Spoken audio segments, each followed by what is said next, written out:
few months ago, we set out to create an iPhone app based on one of our popular training videos from our website, Video Copilot. Now, in this tutorial, we teach people how to create a demon using Adobe After Effects. Now, our goal was to create an iPhone app that allowed anyone to create this effect. Because who doesn't want demon-making abilities while they're riding the subway? Well, I guess you don't really need it on the subway, but other places. Our biggest challenge was teaching people how to use this app in a fun and entertaining way. So since we run a visual effects website, we came up with the idea to create a short film that not only teaches people how to use the app, but also helps promote it as well.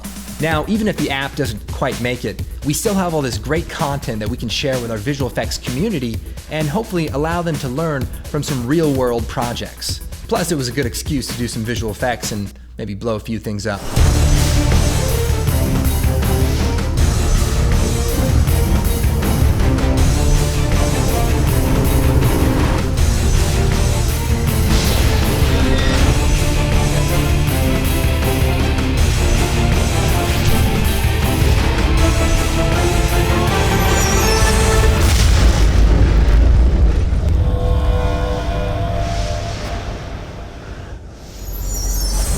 Hey, what's up? My name is Andrew Kramer, and today we're gonna go behind the scenes with our brand new iPhone app, Demon Cam. We put all of our favorite things into this app. We created a movie, we have demons, we have hot chicks, things exploding, pretty much everything you would wanna have in an iPhone app. So hopefully we can have some fun taking a look at everything that went into it, and maybe you can answer this question. Why did we put so much work into an iPhone app? I have no idea.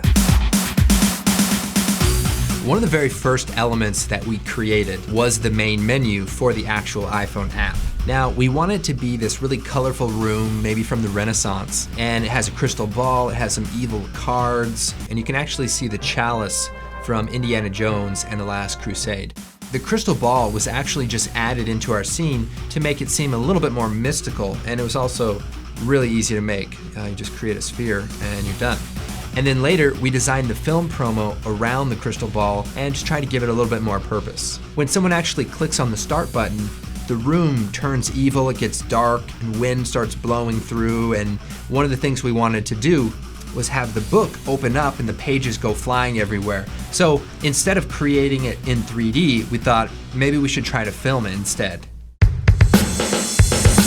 All right, now, like any respectable film crew, you need to have a lot of duct tape. I'm talking boxes of this stuff. If the boxes break, you can use the duct tape to fix the boxes. What we're gonna be doing is we're gonna be taping down this book so it doesn't blow away. Obviously, with a high-powered air compressor, we don't want the book to fly off. You know, it's a very expensive book. It's actually an antique book, probably worth, you know, millions of dollars, frankly. Okay, so what I'm gonna do is gonna open it up, and remember, this is a very expensive book, so we wanna be, shoot, that's okay, we can fix this. Like I said, I mean, this book is worth $50,000 at least. The price kind of went down a little bit because of the, well, maybe it went up. I don't know. What we want to do is tape the book down so that it doesn't get blown away. Now the air is going to be coming from this direction, and since the camera is shooting this way, we won't see the duct tape behind the book. Action!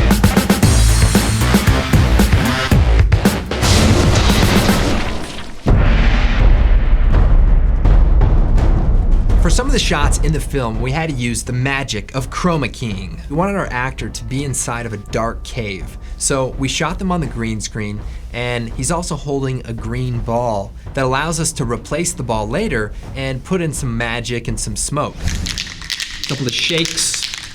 Nice. I've been using that shake weight, so.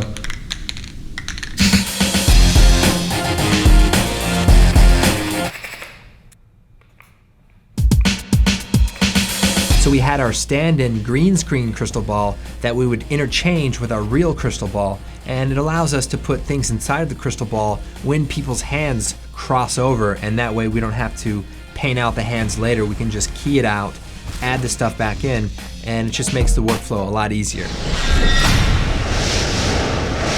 For another shot in the film, we had the Enchantress coming out of a portal. Now, we were on set at this Renaissance room, so we brought along a portable green screen. Now, the nice thing about this is we can set it up, but then we can take it down, and the lighting of the scene will match the actual original photography. So when we put the background back in, it looks like it was part of the original scene.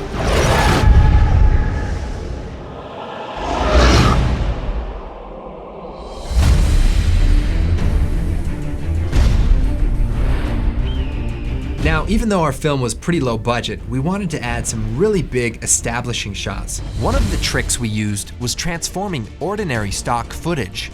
For one of the shots, we're flying through the mountains, and we used a cool plugin from the Foundry called Camera Tracker, and this allowed us to put things like the clouds and the mist into 3D space, as well as the jagged, evil-looking mountains.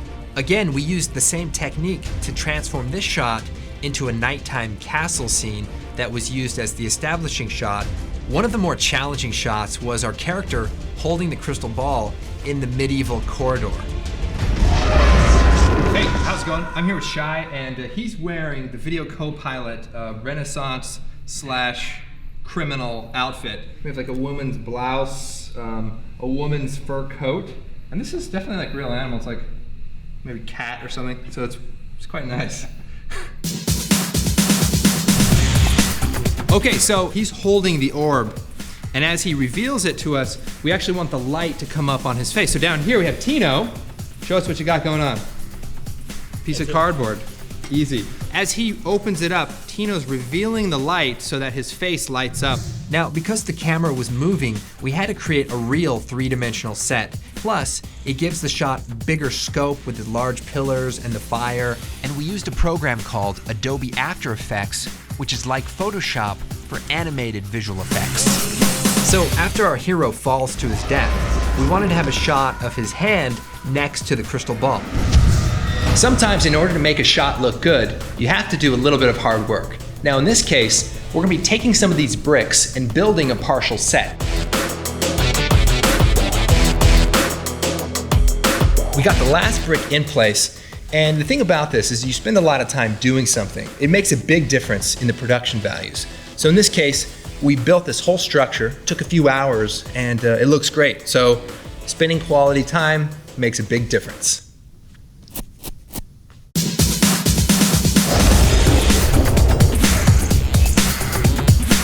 One of the biggest effect shots in the film was the crystal ball being smashed into a million pieces. I knew it was going to be a challenging shot, so it was the first one that we started on. First thing we did was recreate it in 3D Max using a tool called Rayfire, and it basically creates a whole bunch of small pieces from that orb. So the way it works is as each piece of glass breaks off, it spawns 10 more microparticles. So instead of having thousands of glass pieces, we actually have tens of thousands of pieces. So if you can imagine, you have thousands of pieces that are colliding and bouncing off each other, and they're all related in the same simulation. So it can take a lot of really powerful computing to generate. What's funny is we're using some really high-end computers. We have the HP Z800, state-of-the-art. I do feature film work on it, and yet, we're using all this power to create a little movie that plays on your iPhone.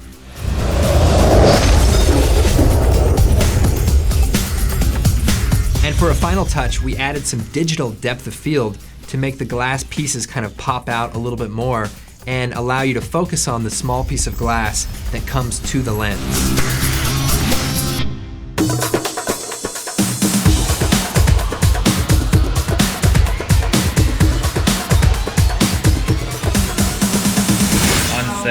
For Demon Cow. What's the term? On location. On location.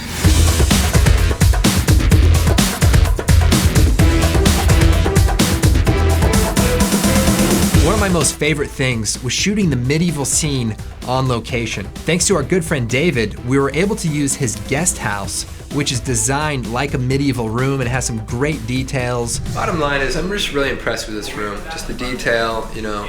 We've got chandeliers literally from the 16th century.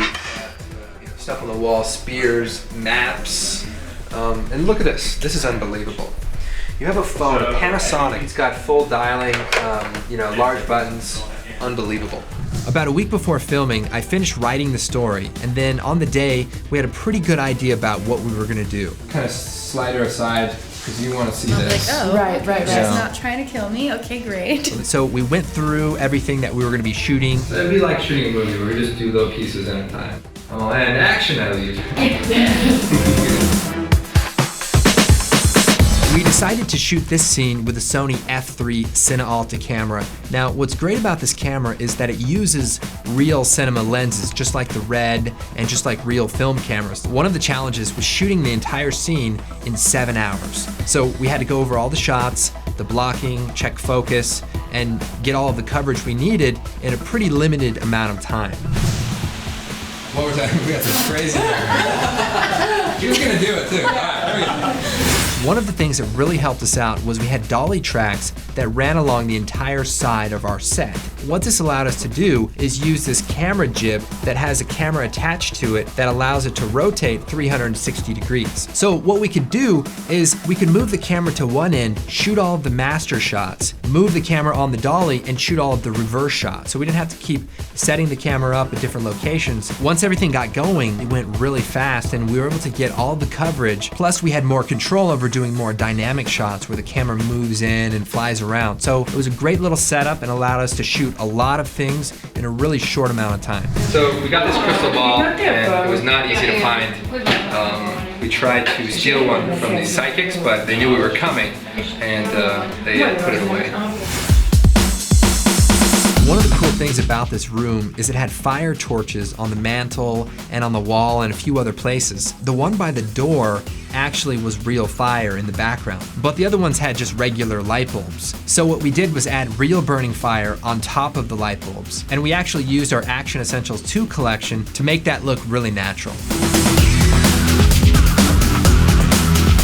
Our actresses, Janae and Nicolette, they didn't really have any idea about what the scene was about. They knew it was for an app, they knew what the app did. So on the day, we're just kind of going over everything that we're gonna be doing, and I don't think it really even made a lot of sense to them. I'm not sure it makes a lot of sense now, but they were great. You know, they had a lot of energy, and they just helped bring this whole thing to life. And I did pick out the costumes, actually. It's all right.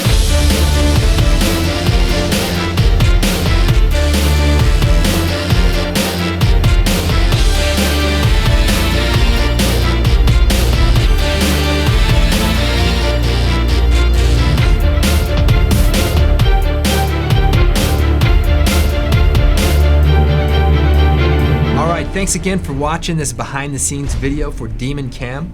And if you're interested in creating visual effects or motion graphics on your own, please come check out our site, videocopilot.net. Tons of free tutorials. Just jump in there and maybe you'll see what's possible. Thanks again. I'm Andrew Kramer for Video Copilot, and we'll see you next time.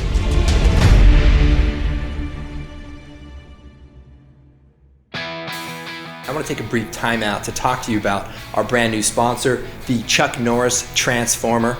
And it's a fantastic dietary supplement. Charles was great enough to sponsor our show here, and we just wanted to give it a try and talk about it some more. We just got a box in, so let's see here. Oh, it's good. It's got a beef jerky, wood chip kind of flavor.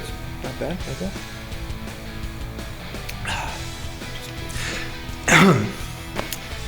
That's good.